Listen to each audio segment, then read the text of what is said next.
Let's hear, ladies and gentlemen, one more time for the aristocrats. Their parents must be proud. But ladies and gentlemen, let's not forget the real reason we're here tonight, to find a cure for this devastating and life-shattering disease called animal emulation syndrome. Let's watch this interview of a survivor from AES. It's been nearly 1 whole year since your last relapse into feline AES. Many of our viewers remember that painful interview 1 year ago where we found you deep inside a felinian episode. Tell us, how does it feel to be freed from animal emulation syndrome? Great. It feels great.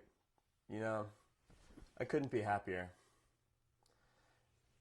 I do have the occasional mini episode, though, or as I like to call them, bad habits. But it's nothing like the weeks and months of sporadic napping, spraying throughout the neighborhood, walking along the neighbors' fences, all hours of the night, crooning like I used to. Tell us a little bit more about these bad habits. Oh, you know, fascination with shiny, fast-moving objects, defecating in the garden and then covering it up. And the city square can still be a difficult place for me on account of all the birds. And I do bring home the occasional dead bird or mouse to the missus. But I have grown quite accustomed to my deep fascination with balls of yarn, string, and other sewing implements. Needless to say, you were viewed by AES sufferers and their families as a role model or a hero of sorts. You and your doctors have logged the quickest recovery time in the history of AES. Tell us, do you have any secrets to share for other AES sufferers? Well, of course I do. I'm sure you've read my book.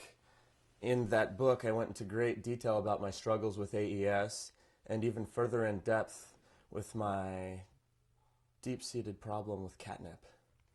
A book that we surely will wish to read. Thank you, Mr. Jones, for your time. Yeah, pleasure.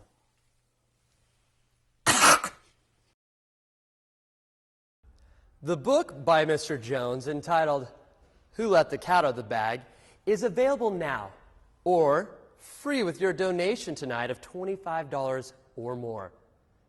Now please, join us in watching this documentary about this heartwarming and heartbreaking story of this horrible disease. What you see may disturb you, but it needs to be seen. Jessica was home visiting for the holidays, and she said she didn't want any turkey. So I asked her if she'd like the white meat instead of the dark meat. You know, girls her age, they can be worried about health and things like that. But she said she didn't want any at all. Which was odd. She always loved turkey. It was her favorite meat. Besides duck, that is. Well, yeah, she did like duck too, but that's not my point, honey.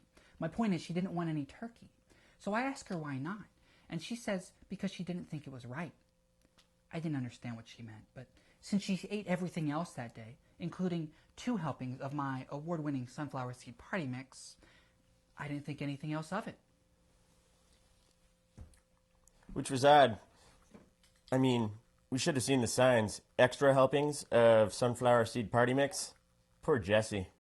Like many AES sufferers, Jessica is unable to see reality. Instead, she is stuck in a separate world, a world in which she is a bird. Sometimes she thinks she's making it all up, playing us for a pair of fools. But you can see it in her eyes. She's just not who she once was. Not to us, not to herself.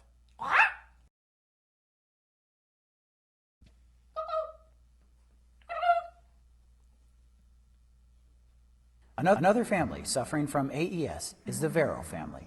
Their eldest son, Stephen, now called is suffering from canine AES. Stephen has been... Spot here. Spot. Oh, right. Spot has been with us for, what, honey, about 3 years now? Yeah.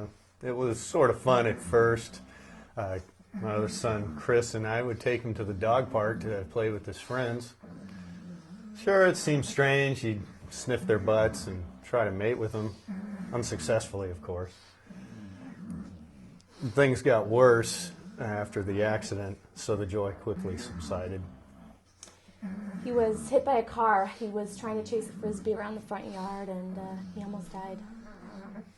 Never could forgive myself for throwing it with him in an unfenced yard.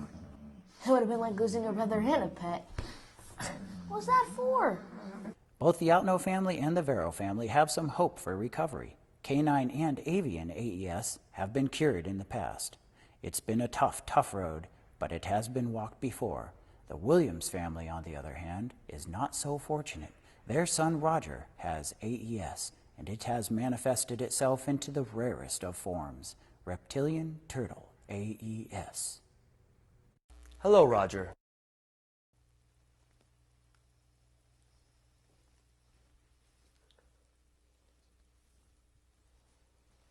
Why, hello there.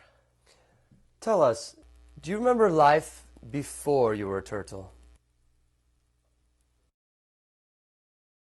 No. What is it like living as a turtle today? It's not so bad. Although it seems like everyone's in such a hurry all the time.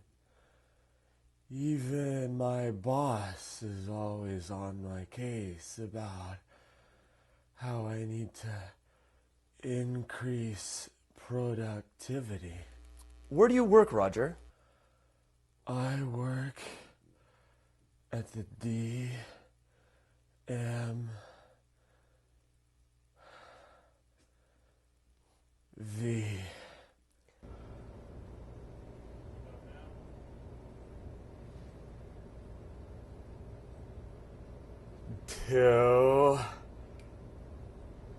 Do you find anything else difficult to do as a turtle?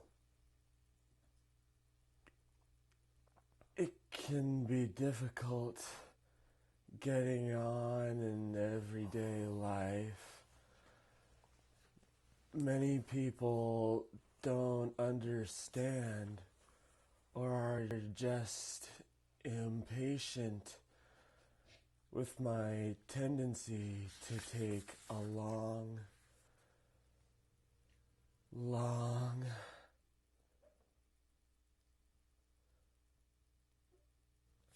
time to do pretty much anything at all.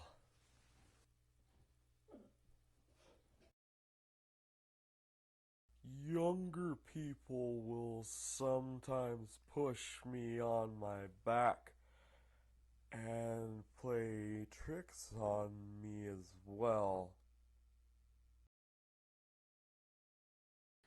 Roger's family has learned to cope with many of Roger's eccentricities. For example, they fully supported his decision to move from his bedroom to a small shoebox in the backyard. There's no reason making him stay inside if he prefers it out there. I just hope it'll all end on its own someday.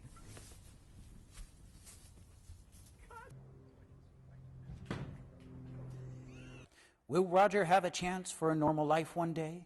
Will Jessica Altno and Spot Vero recover, or like so many others, fall victim to animal emulation syndrome? The answers to those questions cannot be known, but rest assured that we will not rest until the threat of AES has ended.